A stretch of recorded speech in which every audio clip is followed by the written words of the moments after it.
For most of human history, people were terrified of debt. Borrowing was actively avoided, viewed as a dreaded last resort. Yet today, people routinely finance vacations, furniture, clothing, and even the food on their dinner tables. Owing someone else money has become so heavily standardized that living completely debt-free actually raises eyebrows. Avoiding loans almost feels unusual. So we have to ask, what actually happened?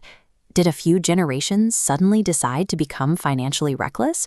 Or did society quietly rewrite the rules of money without us noticing? The shift in how we view borrowed money grew out of specific changes in financial technology and social pressure that made borrowing the invisible baseline of our lives. For centuries, carrying debt brought a heavy social stigma. If you had to borrow, it signaled to your community that you couldn't afford to live. It meant dependency and a literal loss of freedom to whoever held your loan. The cultural rule was absolute. Save the money first, then make the purchase. If you were planning a wedding, you gathered the funds over years before anyone walked down the aisle. That same strict mandate applied to the major milestones of adulthood. You wanted a house for your family or a car for the driveway? You saved the capital up front.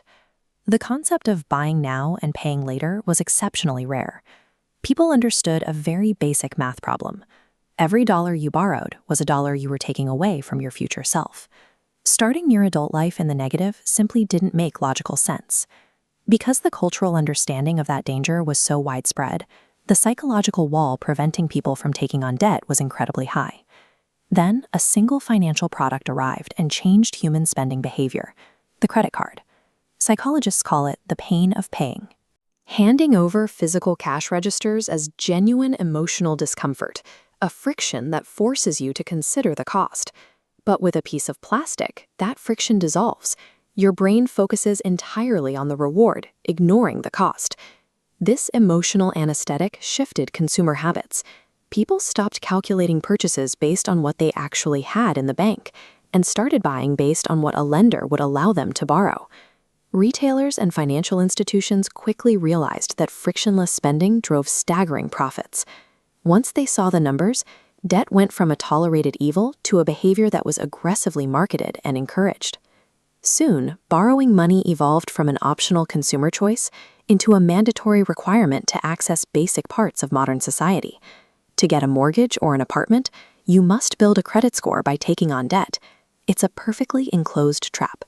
You are forced to continuously carry debt to prove you're responsible, which simply unlocks access to even larger loans. This structural mandate successfully flipped the public's internal monologue. Instead of asking themselves, should I borrow money? People began asking, how much can I borrow? The pressure to borrow then met an accelerator: social media. Feeds became flooded with curated imagery of lifestyles that most users cannot actually afford.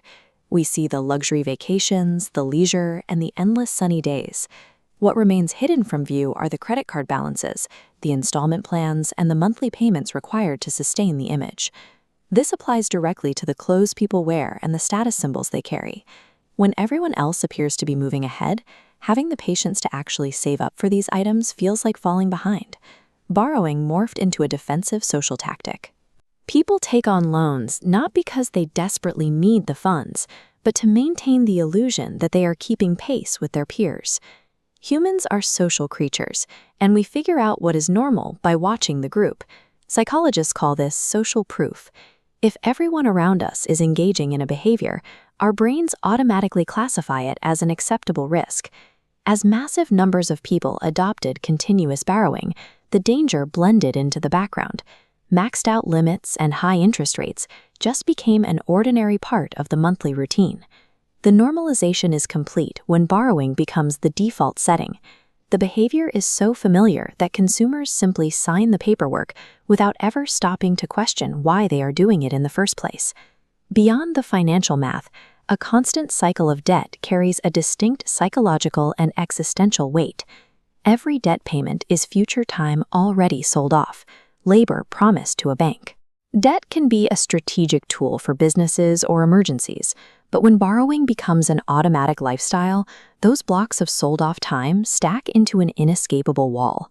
The more of your future income you owe to someone else, the less flexibility you have to pivot, change careers, or adapt when your life circumstances inevitably shift. The question is whether you are taking on those loans intentionally or simply accepting them because the society around you does. A completely normal financial decision can still be incredibly dangerous.